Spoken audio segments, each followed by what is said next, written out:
High বন্ধুরা, সবাই কেমন আছো? আশা করছি ভালোই আছো। মন্দারমণির সেকেন্ড পার্ট নিয়ে খুব তাড়াতাড়ি হাজির হয়ে গেলাম। আমরা স্নান টান করে রেস্ট নিয়ে লাঞ্চ করার পরে আবার কিন্তু বেরিয়েছিলাম এই সূর্যাস্তটা দেখবো বলে। সূর্য ওঠা তো আর দেখলাম না, সূর্যাস্তটা দেখলাম। যাই হোক, ওখান থেকে আমরা চলে গিয়েছিলাম মন্দারমণির এই বাজারটাতে। এখানে রয়েছে বিভিন্ন খাবারের দোকান, তোমরা যারা গেছো তারা তো জানোই, আর যারা জানো না তাদেরকে দেখিয়ে দিচ্ছি। রয়েছে অনেক সুন্দর সুন্দর জুয়েলারি দোকান, ব্যাগ বিভিন্ন রকমের। আমরা সবকিছু দেখে কিছু না কিনি ওখান থেকে চলে এসেছিলাম একটুখানি টিফিন করতে।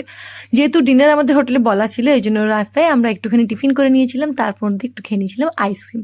হোটেলে ফিরে এসে আড্ডা মারছিলাম, বিকজ ডিনার করবো ভেবেছিলাম রাতে। রয়েছে সুন্দর একটা বেশ ঝাউ বাগান, তার মাঝখানে রয়েছে সুন্দর সুন্দর দোলনা। সেখানে আমরা বেশ রাত্রে অনেকটাই টাইম কাটিয়েছিলাম। আফটার ডিনার আমরা অনেকক্ষণ বসেছিলাম, সমুদ্রের হাওয়া খেয়েছিলাম সব কিছুই। যেহেতু তোমাদেরকে বলেছি যে আমাদের হোটেলটা ছিল সমুদ্রের পাড়েতেই, ডিনারে বেশ অনেক কিছু আইটেম নেওয়া হয়েছিল। সবাই মিলে খেয়ে গল্প করে আড্ডা মারতে মারতে চলে গেছিলাম আবার ওই ঝাউ বাগানে। এত ভালো লাগছিল কি বলবো, সকালবেলা তোমাদেরকে অবশ্যই দেখাবো। ওখানে গল্প করতে করতে প্রায় 2টো বেজে গেছিলো, তারপরে আমরা চলে গেছিলাম ঘুমোতে। ঘুম থেকে উঠে বাড়ি যাওয়ার জন্য রেডি। কিন্তু শুধু কি বাড়ি চলে আসলে হয়, আমরা বেরিয়েছিলাম কিন্তু ঘুরতে। দেখো এই ঝাউ বাগানটা দিনের বেলা এতটাই সুন্দর লাগছিল। আর দেখো এই দেখো হোটেলের সামনেই কিন্তু রয়েছে আমাদের বিচ। কুকুরগুলোকেও বাই বাই করলাম আর বিচটাকেও বাই বাই করে নিয়ে আমরা গাড়ি করে সোজা বেরিয়ে গিয়েছিলাম দীঘার উদ্দেশ্যে।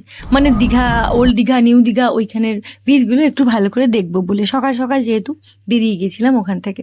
দিয়ে নিউ দীঘাতে গিয়ে আমরা ব্রেকফাস্ট করে নিয়েছিলাম। ব্রেকফাস্ট করার পরে একটু ছবি সভা শুটফুট করে নিয়ে জগন্নাথ মন্দিরের পাশ দিয়ে সোজা চলে গেলাম আমরা ঢেউসাগরে।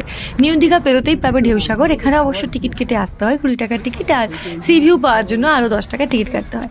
এখানে সুন্দর রয়েছে শুটিং স্পট, তোমরা আসলে সুন্দর ছবি ছবি তুলতে পারবে, রিলস বানাতে পারবে, শুটিং করতে পারবে, সব কিছু পারবে। দেখো এই দেখো সেই জাহাজটা, যে জাহাজটা কিনতে এসেছিলাম। ব্যাস এরপরে কি চলেছিলাম আমরা ভরপোট এই রেস্টুরেন্টটাতে এখানে খেতে। এখানে কিন্তু খাবার ভীষণই সুন্দর, যে কেউ দীঘা আসবে অবশ্যই ট্রাই করতে পারো। আমরা থালি নিয়ে নিয়েছিলাম, প্রত্যেকেই ভীষণ সুন্দর টেস্টি নিরামিষই থালি ছিল, সাথে অবশ্য মাছ চিকেন সবই ছিল আলাদাভাবে। যাই হোক, থালিগুলো নিয়ে আমরা সুন্দরভাবে লাঞ্চ করে নিয়ে সোজা চলে গেছিলাম বাসে। দীঘাকে বাই বাই করে মন খারাপ করে সোজা উঠে গেছিলাম বাসে। বাসে উঠেই আমি ঘুমিয়ে গেছিলাম, তারপরে চোখ খুলতেই সোজা বাড়ি। টাটা। ব্লগটা কেমন লাগলো অবশ্যই জানিও, সবাই ভালো থেকো।